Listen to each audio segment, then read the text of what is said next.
Golden Report with me, Medicare Mel. This is our premiere episode, and the goal of the Golden Report is to show the vibrant side of aging. Tell a friend to tell a friend to tune in, because the Golden Report with me, Medicare Mel, is not to be missed.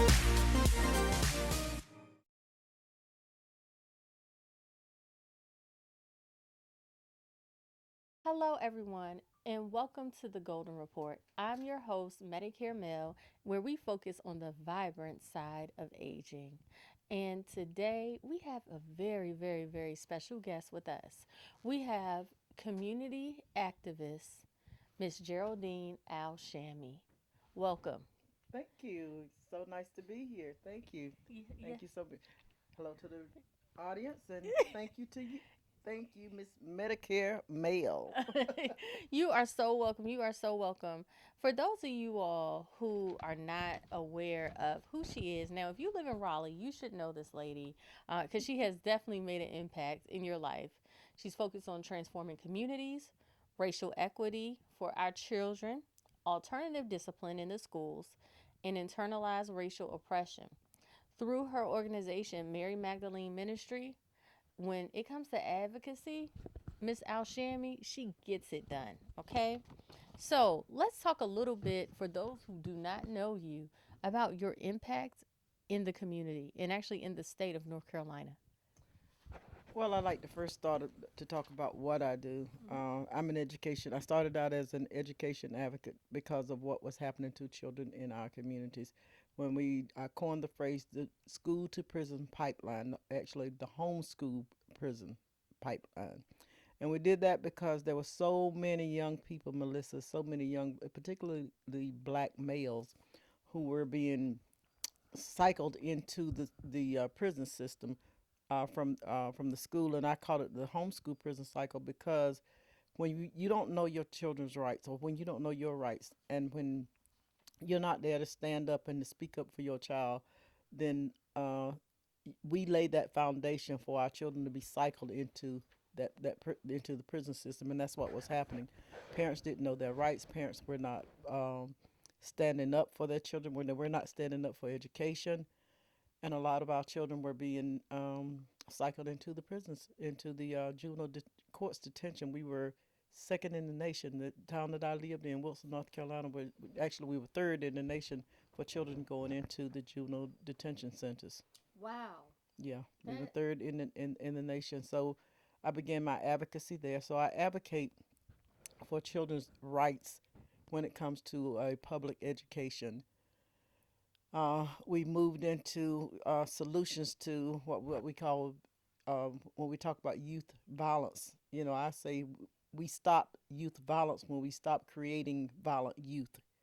Okay, we are the ones that create them. They don't create themselves. We create them. So what are we looking at now? We're looking at how do we transform and restore our families and our communities, and that's by using an indigenous process that has been around for ages through the by indigenous families. And so we use peacekeeping circles where we engage people in deep, deep conversation to address generational trauma, environmental trauma, or whatever kind of traumas we have been exposed to or affected by. We provide that safe space. I love it. So you said a lot there about what you do. Now, you've helped thousands of people, right? Okay. It's a lot of community activists out here. All right. Like it is. It's a lot of people out here who call themselves activists. And you have the reputation of really getting things done, in Raleigh, really making an impact, offline, I've always told you, you're going to have a street named after you. That's for sure. That is for sure. Because you really do. You have a reputation that we know that if we give you money, that it's really going to reach the people. And that's huge. That's huge. What do, what do you think? What is that? You know what I mean? Like, what is that? What is that about you? It's the authenticity, I guess, right? Your real love for the people. Is that right? What would you say is it about you that just gets it done? I I'd say, Melissa, that it's the spirit of God that it's really about. I just Mm-hmm. try to do what God tells me to do. I have a passion. A long time ago, somebody told me that, and I didn't even know what it meant, that you have a burden for children, and I do. I really have a burden for children. I can't. It. What am I most passionate about? I'm really passionate about. We not destroying our children. That we nurture our children, because the children really truly are our future, Yes, and they and, are. and we keep looking at what's happening with our children. Our children are becoming more and more and more and more violent, which means that we got to start looking within our homes. We got to start looking within the environments in which our children are being are born into. Our children are modeling us. I told you I just got off a call just a few minutes ago about pre-K push out. So when we start suspending children and putting them out of daycares at 3 and 4 years old, we need to start looking at, what are we doing? When we look at children who go from 0 to 100, like their parents, when we see our parents on, it's not cute when they're on the TikTok and whatever, and you in Walmart and you're arguing and you're fussing and you're cussing everybody out and whatever. Your children are looking right at you, and then when they walk into school systems with this same stuff, then they get suspended, whatever, this, that, and the other. But more importantly, when they are confronted with a police officer with that same, with that same 0 to 100, that's what's getting our children killed. And also I think about that the little boy the 6-year-old who shot the teacher out in when was it? Where was that at? What state? I don't want to say. I don't know Ten, what state it was, yeah. but I remember. Yes. And they Yes. charged her. They did. They charged the parent. Yeah, they charged her. But But just the behavior. but but what's different about um when we talk about behavior, you know what I'm saying? It goes. There's no color. There's no color barrier. Hmm. There's no economic barrier. You know what I'm saying? We live in a violent society, a society of So violence. are you saying? So let me ask you this then. So you talk about behavior. There's no color barrier. You saying a white kid is just as bad as a black kid? A white kid is just as prone to shoot you, a young one in a school just as much as a black kid, and a black kid versus a white kid, That as is vice versa. exactly what I'm saying. That is exactly. Look at you. I mean, when you look at in 2010, Hmm. uh, I think there was 343 school shootings. There was not a black child that had shot up a school at that time.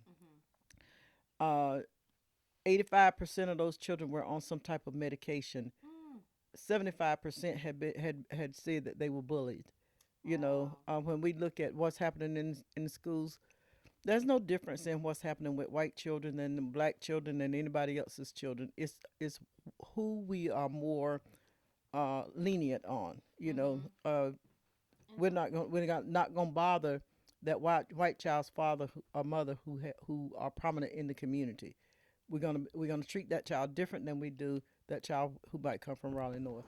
absolutely. So let's talk about that. I know a big part of your work in the community is internalized racial oppression, right? In the corporate system, in the corporations, and also, within the community itself, within the homes, right? Yeah, For let for me. those the first things first, let's talk about what is internalized racial oppression. Okay. Second thing, how does it show up? What are some examples of it? Uh, yeah, we talk about when we talk about transformative and restorative communities, we're talking about racial equity. Hmm. We can never achieve racial equity until we talk about equity as a wholesome conversation. And what I mean by that is that internalized race oppression is a form of race oppression.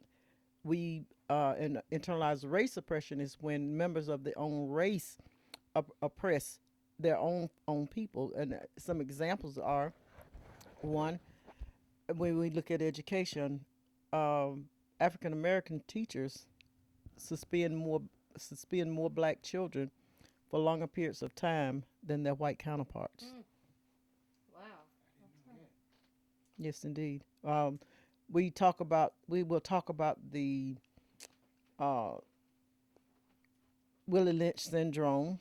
We talk about Sambo. We talk about Uncle Tom's. We talk about crab in the bucket. So we know what it is. We know what it is. We experience it in many different ways. We experience it when our within our communities, our professionals, they started the bougie movement when this community was no longer good enough for me. I got to move outside because I have to be equal to my to white folks, so for me to feel as though I've been successful. Like black people moving to the suburbs. Black people moving to the suburbs was a form of internalized race suppression. Another form of internalized race suppression was when we started to press our hair Mm-hmm. to so that we looked like the white man. We started to emulate him. Malcolm X said that we love our master. That we he described it as the field. I won't say it here because you're not allowed to say it All on right, well, don't TV. say it. Okay, don't say it. But the field ends Mm-hmm. versus the house ends, Mm-hmm. and they'd always put a policeman, so to speak, but that gatekeeper in place where he was over the field Negroes, right? Mm-hmm. Did I? I didn't say it out loud. You kind of did, but it's okay. Okay. But You good. then you have the house Person. us. I'm gonna say it that way. Okay. The house us. At the house us, because we were in the house with our masters, we saw the things that they did. We learned from them, so we began to love them. It's like an abusive child who still loves their parent. What do they call that? Something syndrome. What's that called? Stockholm syndrome. When you start to love the person who kidnapped you, it's called Yeah, Stockholm syndrome. yeah. Okay. And we just call it internalized race oppression, but because you start to commit the same acts of oppression that your oppressor has done to you. All right. So let's talk about this because I had the privilege of attending a charrette that you had, and during the charrette, this event, you have peacekeeping circles, okay, and it was very dynamic because you gave us different scenarios, and it was white people there, black people, Hispanic people, all different colors, all different ages, and you gave us a scenario, and we discussed it, and everybody's view was different, which I loved. But the great thing about it, the beautiful thing about it is that we had a conversation. So for those people who do not know, what is a peacekeeping circle? Okay. Okay. Happy to talk about the peacekeeping circle. The peacekeeping circle again is an indigenous process, which came from my ancestors. Your ancestors probably. What we call, they don't like to be called Indian. We don't like to be called Indian. We like to be referred to as indigenous people. So it is an indigenous practice that is used. It's a tool that's used in community because we don't you use the courts, the government courts and whatever. We use community courts, and so that circle is a form of a community court or a community. It's a sacred place. Could be a community sacred place to gather, but it is meant to engage us in deep conversation around issues of relationship building. Because sometimes we're just not in right relationships. So particularly if we are providers or whatever, we might need to look at, are we adhering to the mission and the values of the organizations, and are we causing harm? Ahimsa means to cause no harm. So we have to look at how we perform our services, and are we causing harm to our community, and which is the circle is as I said, it's a secret place. It's a place where it's guided by what we call the talking stick. In other words, I don't speak unless I have the talking stick. So it is the symbol of respect. Is that whole symbol of democracy, of equal, where people have equal access to conversation. It's so much more, but that's the essence of a circle. Absolutely. And one of the cool things about this is that this has also been a tool that you have used in the schools as an alternative to suspension, correct? No, not me. It is used in the schools though. Okay. It is supposed to be. Matter of fact, um, the work that I'm doing is more of a community based work. Restorative practices and transformative practices are used in the courtrooms as an alternative to people going through the courts, and it's used in the school system, or supposed to be used in the school system as an alternative to children being suspended from school, but also to teach children to have empathy. I love it. I love it. So let me just ask you a question, and this is going to be our final question, okay? What do you think is the cure? What do you think is the cure for our children in our community? One word: mindset change. Two words, actually. Mindset change. We have to take on a different mindset, because until we take on a different mindset, we're not going to do things differently. Absolutely. I thank you so much. All right, you all. So again, listen, thank you for tuning in to the Golden Report with me, your host, Medicare Male. And remember to tell a friend to tell a friend to tell a friend to tune in, because the Golden Report with me, Medicare Male, is not to be missed. Didn't that song make y'all feel good? It does. It does. Yes, it is. It definitely is a feel good song. I love seeing her practice it. So, next up, you all, we want to take a moment to get to know one of our judges, Mrs. Beverly Mahone. Come on, Auntie Bev. Thank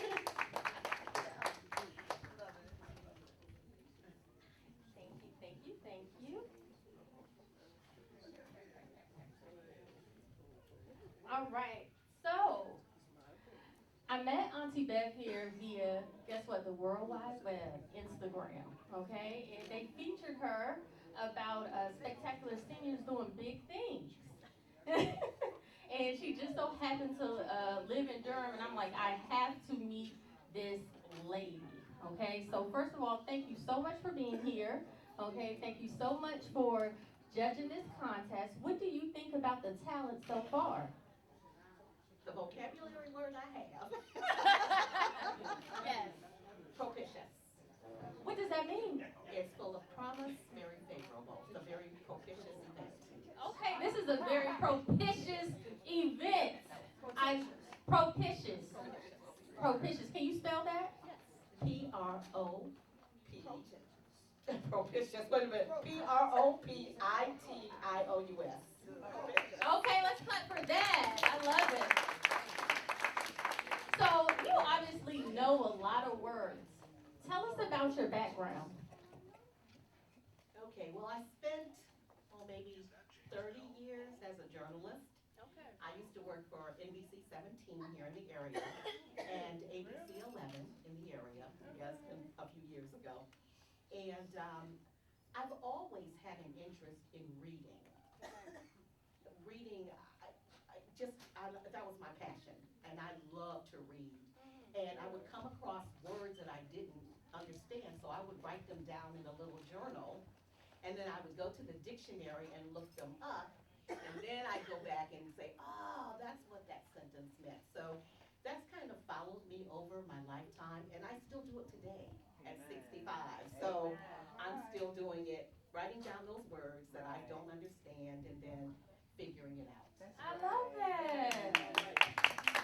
You know, that's something they always tell us to do in school, right? That if you don't know a word, to go look it up.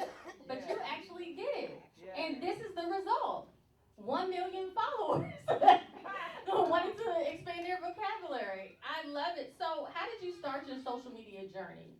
Because, 65 years young, right? It could be a little intimidating getting on social media and not to think about like actually building a following. So tell us how that started for you. It's a long story, but I'm going to try to make it as short as possible. In 2020, I was working full time, and I lost my job because of the pandemic. And I had to figure out, well, what's my hustle? I need to bring in some income. The mortgage doesn't pay itself.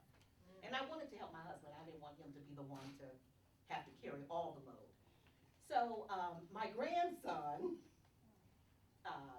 suggested that I do some tutoring in English. She said, because Grandma, you're really great at it. So he got his friend's mother to hire me as a tutor for her son in English. And he was my only client. And one Saturday, Mother's Day weekend, 2 years ago, I was sitting at my desk and I was coming up with a lesson plan for him. And I jokingly said to him, he was 15 at the time, I said, do you think I should do this on TikTok? And I knew he was going to say no, because Grandma, you too old. But he said, yeah, Grandma, you should. He said, those kids out there would love you. You know how to deliver the words, and there's a lot of words they don't know. So I said, nah, I'm not doing that. That's crazy. So he said, no, Grandma, you should. So he talked me into it.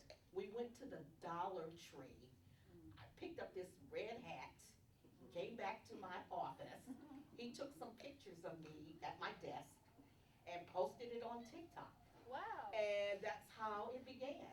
I was on TikTok. And then I said, okay, so the first word of my TikTok experience was cognizant. And I just assumed that most people knew what that word meant, to be aware of. In 24 hours, I had over 100,000 views. Now, I didn't understand that at the time.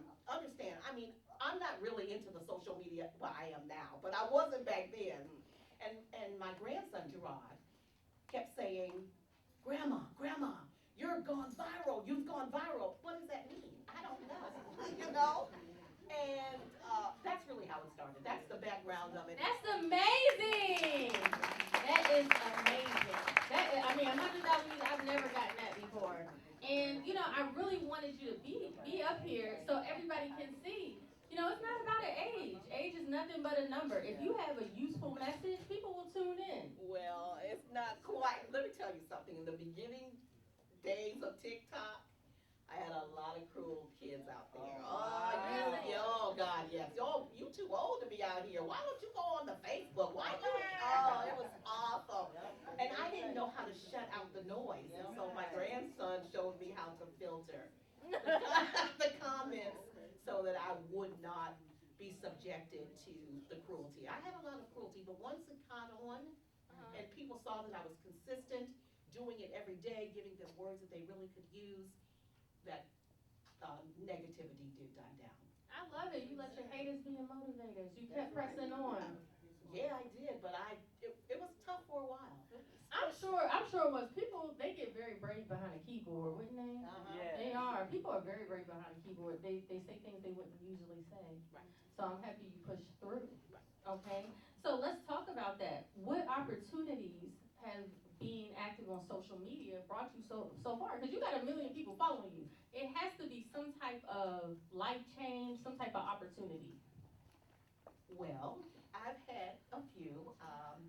Last year, I believe it was last year, the time is flying so fast now, Google contacted me and said that they wanted to do a partnership with me.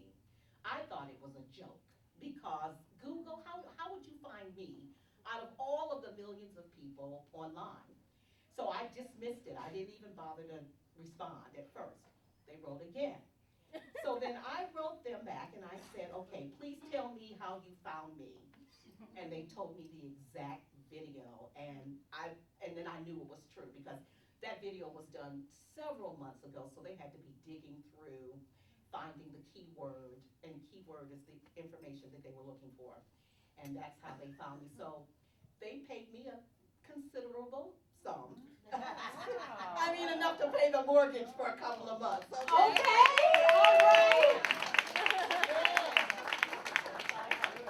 And I never saw the video air, but that's okay. I got the money, so it's okay. And then the mayor of Forest Park, Georgia, found me on Instagram. Wow. And hired me to be her speech coach and writer for her State of the City address that just happened in March. Awesome. When I tell you, I have no words for that. That was just an absolutely awesome experience. I went to Georgia for 3 days. Wow. I coached her. She was fabulous. She got a standing ovation. She said it was the best speech that she had ever done, and she's been the mayor, I think, 8 years now. Wow. And so she wants to hire me on a permanent basis. I love that. That is amazing. That is amazing. So, let me ask you, I want you to leave us with a word today. I have a lot of them. Okay, so people always ask me what's my favorite word. People always ask me a few things, but just so you all know, I've been in Durham for like 30 years now, but I'm originally from Ohio. I have to give a shout out to Ohio because I'm All right, Ohio.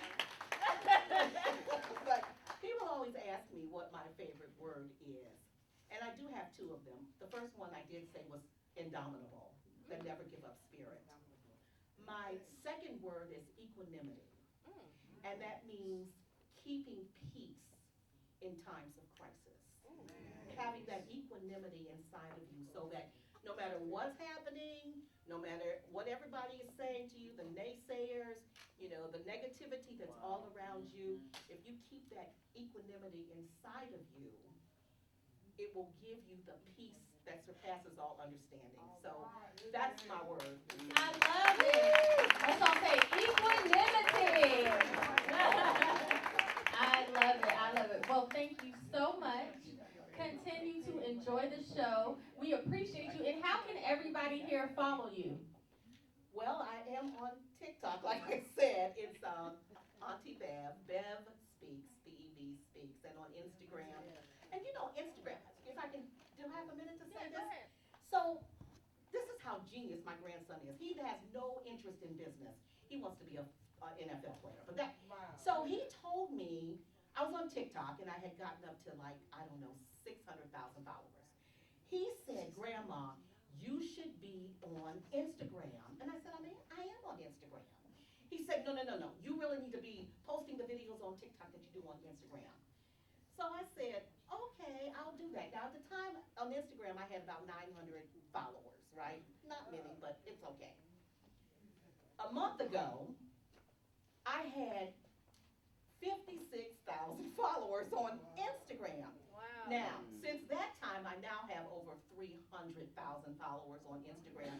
And it's all because of my grandson and him showing me and directing me. So this is the point I'm trying to make here for those of us who are seniors. There's so much talent amongst young people. Yes. Don't ignore it. Yes. Because they can help you just like we can help them. Yes. So make that intergenerational connection because it can be so powerful. And I just wanted to say that. I do have a website, allwordsmatter.com, W-O-R-D. All words matter? Allwordsmatter.com. So if you want to check it out, it's a membership site. That's another benefit that I received as a result of becoming Auntie Bev. I love it. Y'all tune into this lady. The word was, what was it? Equanimity. Equanimity. Equanimity. I love it. I heard to spell that one. Okay, they want to challenge you. Okay, equanimity. EQUANIMITY. All right, y'all, let's give her a hand clap for that.